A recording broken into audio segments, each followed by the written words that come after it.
So first off, I'm going to try my best to approach this with a non-mathematical standpoint, since my opinion of balance is about the overall kit and not the multipliers. And so, character banners in Tower of Fantasy. Through my very thorough research, I've been told, by one Discord message, that Ruby was nerfed about 50% from CN, while Saki Fuwa is slated to be around 60% nerfed. But oh no, they're shafting global by nerfing the units. It's a scam. Don't pull, don't pull. Quickly, quit the game over Reddit. Listen, I don't think it's that hard to tell that they're going to nerf every upcoming character, and the stronger they are, the harder the nerf. The choice to change characters between global and CN was always going to be divisive, and choosing to not nerf certain characters would make any prior balance irrelevant. But okay, the more common argument isn't that the characters are getting nerfed, people have accepted that. It's that they're getting nerfed too much. The problem with this is that there are people on both sides. Balancing is a delicate act that won't please everyone after all. Some people want limited characters to outperform an A6 standard unit, some people want limited characters directly in line with the standard banner. But the problem with both of these views is that they don't take into account practice over theory. If Saki Fuwa doesn't deal more damage than Meryl, she's useless. If Saki Fuwa does more than an A5 Meryl, what's the point in Meryl then? Let's address both of these at once. Combat resources, rotation, and playstyle. Try using Samir, Meryl, and Crow on the same team. It won't go very well. Of course, it's not impossible, but you'd be sacrificing optimal DPS moves on at least 2 of your weapons each time because you're sharing a valuable combat resource, endurance. A Samir uses mainly aerial attacks or hold attack, which both require endurance. Meryl mainly uses hold attacks, which require endurance, and also has to adhere to a 10-second downtime of her A5, which I'll get to in a bit. Crow has a couple of attacks that causes him to go airborne, and a dive attack, which uses endurance. You get the point. Generally, you'll want to have the ability to use all 3 of your weapon's highest output moves in succession with the least downtime possible. Now let's make a new example team. Meryl, Frigg, Tsubasa. There's a reason these 3 are the meta cross-comp. The rotation is significantly more optimized between these 3, because now we've split our resources between endurance, dodges, and cooldowns. Tsubasa burns 3 dodge attacks in her skill. Frigg uses her skill domain. Meryl uses either her skill or hold attacks.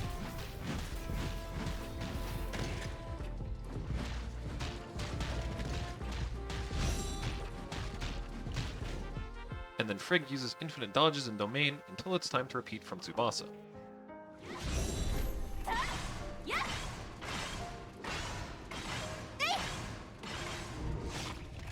By the time you've restarted, Tsubasa will have 3 dodges at skill cooldown, Frigg's skill will be off cooldown after you use Tsubasa, and Meryl will have regained endurance, creating an infinite rotation. Take out any of these weapons, and then the rotation falls apart, and you'll probably end up spending most of your time on Frigg or Tsubasa. When Frigg was first announced, people were quick to say, Tsubasa dodge attacks deal more DPS. They failed to realize that it wouldn't make much sense if Frigg did deal more. If we're only counting DPS, there would be no point in ever using Tsubasa when you have Frigg on the team, right?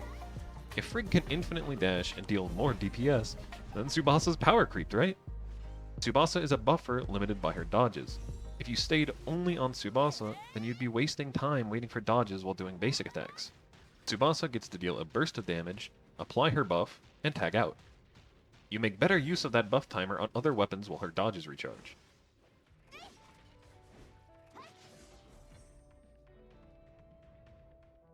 To better describe what I mean, let's give 3 characters a value that totals to 100%. This value will roughly describe how important one weapon is relative to the other 2. And let's explain these values through the roles of the weapons. Main DPS, sub DPS/sub buffer, and main buffer. DPS is invaluable, so let's say Meryl is half our team's value, 50%. Sub DPS fills in while we're low on resources, and usually buffs alongside that, so Frigg is 30%. And of course, Tsubasa is known for her dodge attacks and buffs, 20%. But now let's say we never had Frigg's multi-slash nerf, and she deals more sustained DPS than Tsubasa does burst. This inherently lowers Tsubasa's value, since now her only help to the team is her buff, which doesn't even necessarily need to expend dodge resources on A6. Completely ignoring dodge resources and still dealing higher DPS would make the entire point of converting resources to damage irrelevant. Remember when I mentioned the importance of Meryl's A5 being on a cooldown? People love to compare A5 Meryl to any weapon they can think of, while conveniently leaving out the fact that she needs her shield from A1, which lasts 10 seconds maximum before a 10-second cooldown. See, if her shield is destroyed while it's active, you lose the 50% damage buff from A5. Should you equip Meryl at the wrong time, your shield can easily get one shot and put you in a 50% damage deficit.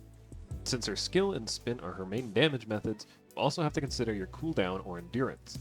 She takes up shield cooldowns and endurance. Meryl's a rotationally heavy unit.